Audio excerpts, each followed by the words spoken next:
Hello everyone, I am Arijit. আজকে আমার আলোচনার বিষয় অষ্টম শ্রেণীর ভূগোলের বায়ুচাপ এবং বায়ু প্রবাহ বা বায়ুচাপ বলয় এবং বায়ু প্রবাহ অধ্যায়টা। ওকে, সো বেশি কিছু কথা না বেরিয়ে আমি আজকে আমার আলোচনায় আসি। ফার্স্ট আলোচনা, হোয়াট ইজ এয়ার প্রেসার? বায়ুচাপ আমরা কি জানি? আমাদের পৃথিবীতে প্রত্যেকটা বস্তুই একে অপরের প্রতি একটা টান থাকে। ওকে, অর্থাৎ সেটা যেই বস্তু হোক না কেন তারা একে অপরের প্রতি প্রেসার প্রয়োগ করে, চাপ প্রয়োগ করে, যেটা দুটো, একটা উচ্চচাপ একটা নিম্নচাপ। এবার কি আমরা জানি যে আমাদের পৃথিবীর তাপমণ্ডল শ্রেণী বিভাগ হিসেবে যে উষ্ণমণ্ডল, নাতিশীতোষ্ণমণ্ডল এবং হিমমণ্ডলের কথা আমরা আগেই জানি। যে অঞ্চলের টেম্পারেচার সব থেকে বেশি, অর্থাৎ যদি টেম্পারেচার বেশি হয় তাহলে সেই অঞ্চলে বিরাজ করে কি না নিম্নচাপ। যদি কোনো অঞ্চলের টেম্পারেচার কম, অর্থাৎ সেই অঞ্চলে শীতলতা বেশি, অর্থাৎ সেই অঞ্চলে বিরাজ করে থাকে কি না উচ্চচাপ। অর্থাৎ চাপ সম্পর্কে আমাদের আইডিয়া হলো, বা চাপ সম্পর্কে আমাদের অনেকেরই খুঁটিনাটি আইডিয়া সবার মধ্যেই আছে। এই বায়ুর চাপ পরিমাপ করা হয় যে যন্ত্রের সাহায্যে, সেই যন্ত্রের নাম হলো ব্যারোমিটার। আমরা কি জানি যে কোনো একটা অঞ্চল, সেই অঞ্চলটা কতটা, ধরুন যে কোনো একটা অঞ্চল, যে কোনো একটা এলাকা, সেই অঞ্চলের টেম্পারেচার বেশি আছে না কম আছে তার উপর ডিপেন্ড করে আমরা বলি কি, যদি টেম্পারেচার বেশি থাকে অর্থাৎ যদি উষ্ণতা বেশি হয় তাহলে সেই অঞ্চলে বিরাজ করে থাকে কি না নিম্নচাপ, আর যদি উষ্ণতা কম হয় অর্থাৎ শীতল অঞ্চল, সেই অঞ্চলে বিরাজ করে থাকে উচ্চচাপ। এবার এই চাপ আকারে আমাদের পৃথিবী কয়েকটা বলয়ের আকারে অবস্থান করে থাকে। আমাদের পৃথিবী মূলত 7টি চাপ বলয়ের আকারে বন্টন করা থাকে। একদম মিডিল 0 ডিগ্রিতে থাকে নিরক্ষীয় রেখা থাকে, তো অর্থাৎ নিরক্ষীয় নিম্নচাপ বলয়। কেন বলা হয় প্রত্যেকটা সম্পর্কে আমি একটু একটু আলোচনা করে দিচ্ছি।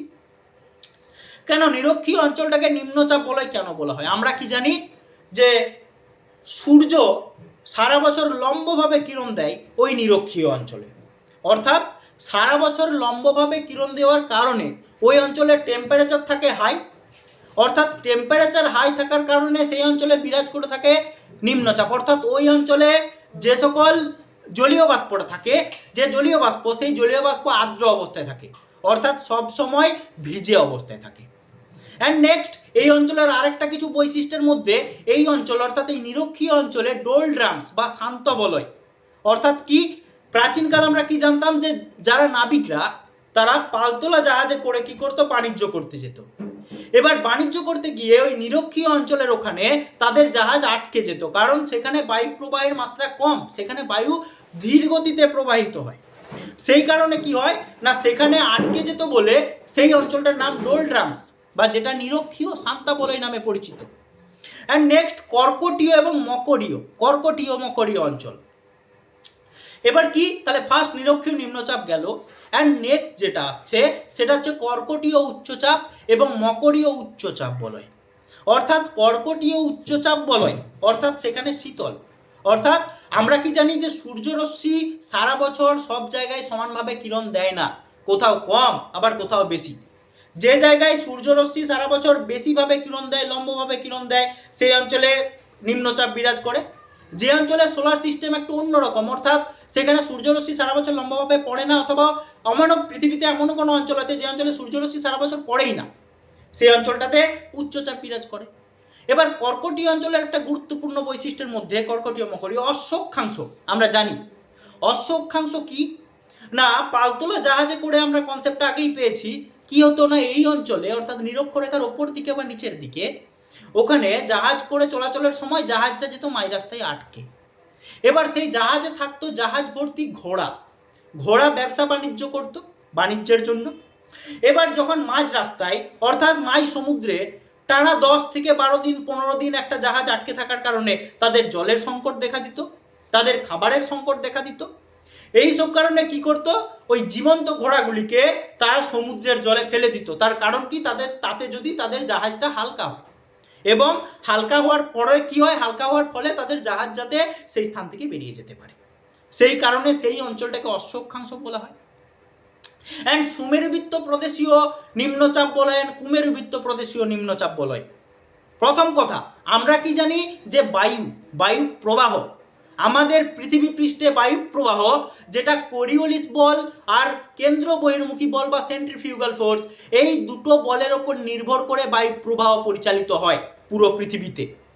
অর্থাৎ আমরা আবার এখানেও জানি যে ফেরেলের সূত্র, অর্থাৎ বায়ু উত্তর গোলার্ধে ডান দিকে, কোরিওলিস বলের প্রভাবে বায়ু কোন দিকে যায়? উত্তর গোলার্ধে ডান দিকে, দক্ষিণ গোলার্ধে বাঁ দিকে বেঁকে প্রবাহিত হয়, তাকে আমরা ফেরেলের সূত্র বলে চিনি। এছাড়াও আমরা এখানে একটা জানি, বিজ্ঞানী বাইস ব্যালাট 1857 খ্রিস্টাব্দের ওই বিজ্ঞানী বাইস ব্যালাট তিনি কি বলেন, যদি বায়ু প্রবাহের অভিমুখের উল্টো করে দাঁড়ানো হয় তাহলে বায়ু যাবে উত্তর গোলার্ধে বাম দিকে, দক্ষিণ গোলার্ধে ডান দিকে। সেটা বাইস ব্যালাটের সূত্র নামে পরিচিত, আমরা সেটা জানি। এবার বায়ুচাপ বলয়ের মধ্যে সুমেরুবৃত্ত প্রদেশীয় নিম্নচাপ এবং কুমেরুবৃত্ত প্রদেশীয় নিম্নচাপ, এবং সর্বশেষ সুমেরু উচ্চচাপ বলয় এবং কুমেরু উচ্চচাপ বলয়। অর্থাৎ আমরা সুমেরু এবং কুমেরুর মধ্যে জানি সুমেরু প্রভা এবং কুমেরু প্রভা, তাই তো? কোথাও কি, কোথাও অস্ট্রালিস, কোথাও বোরিয়ালিস, এই কনসেপ্টগুলো আমরা জানি। সুমেরু প্রভা, কুমেরু প্রভা, এগুলো আমাদের জানা আছে, তাই এটা আমি ব্রড আলোচনা করছি না। এবার আমার মূল আলোচনা, যে কোনো একটা অঞ্চল, সেই অঞ্চলের কোনো তো আর একটা নির্দিষ্ট অঞ্চলের মধ্য দিয়ে তো আর বায়ু প্রবাহিত হয় না, যে আমাদের পৃথিবীতে শুধু নিরক্ষীয় অঞ্চলেই বায়ু প্রবাহ হয় আর কোনো অঞ্চলে হয় না, সেটা তো হতে পারে না। আমাদের সারা পৃথিবীব্যাপী বায়ু প্রবাহ হয়, তাই তো? সেটাই তো। এবার কি না, এই কোনো বায়ু আছে যে বায়ুটা সারা বছর প্রবাহিত হয়, সেই বায়ুটা হলো আয়ন বায়ু, অর্থাৎ সারা বছর নিয়মিতভাবে প্রবাহিত হতে থাকে। এই আয়ন বায়ুকে বাণিজ্য বায়ু বলা হয়, কারণ পালতোলা জাহাজে যখনই বাতাস লাগতো, অর্থাৎ এই আয়ন বায়ুর কারণেই সারা বছর বণিকরা কি করতো? ব্যবসা করতো, সারা বছর বাণিজ্য করতো সমুদ্রপথে। সেই কারণে এই বায়ুকে বলা হয় কি না, এই বায়ুকে বলা হয় বাণিজ্য বায়ু। অ্যান্ড নেক্সট কি, নেক্সট হলো পশ্চিমা বায়ু, অর্থাৎ পশ্চিম দিকে প্রবাহিত হয় যে বায়ু, সেই পশ্চিমা বায়ুর 3 প্রকার। নাম্বার 1, ক্রোধমত্ত 50, অর্থাৎ 50 ডিগ্রি দক্ষিণ অক্ষরেখা বরাবর যে বায়ু প্রবাহিত হয় তাকে বলা হয় ক্রোধমত্ত 50। 40 ডিগ্রি অক্ষরেখা বরাবর যে বায়ু প্রবাহিত হয় তাকে বলা হয় গর্জনশীল 40। এবং 60 ডিগ্রি অক্ষরেখা বরাবর একটা বায়ু প্রবাহিত হয়, সেই বায়ু তীক্ষ্ণ চিৎকার করতে করতে প্রবাহিত হয়, তাকে বলা হয় তীক্ষ্ণ চিৎকারী 60। এবং সব শেষে মেরু বায়ু, অর্থাৎ মেরু বায়ু বলতে কি, মেরু বায়ু বলতে সুমেরু, কুমেরু, মেরু অঞ্চল দিকে যে বায়ু প্রবাহিত হয় সারা বছর, সেটা মেরু বায়ু নামে পরিচিত। এগুলো আমরা জানলাম। এবার আমরা জানবো যে সাময়িক বায়ুর কনসেপ্ট, অর্থাৎ হোয়াট ইজ সাময়িক বায়ু। সাময়িক বায়ু কাকে বলে? কোনো একটা নির্দিষ্ট সময়, সেটা হোক দিন অথবা সেটা হোক রাত, কোনো একটা নির্দিষ্ট সময় যে বায়ু সারা বছর প্রবাহিত হয় তাকে বলা হয় সাময়িক বায়ু। এই সাময়িক বায়ু হলো 2 প্রকার, স্থলবায়ু এবং সমুদ্র বায়ু। স্থলবায়ু কি না, আমাদের স্থলভাগ আর সমুদ্র দুটোর মাঝে উপকূল।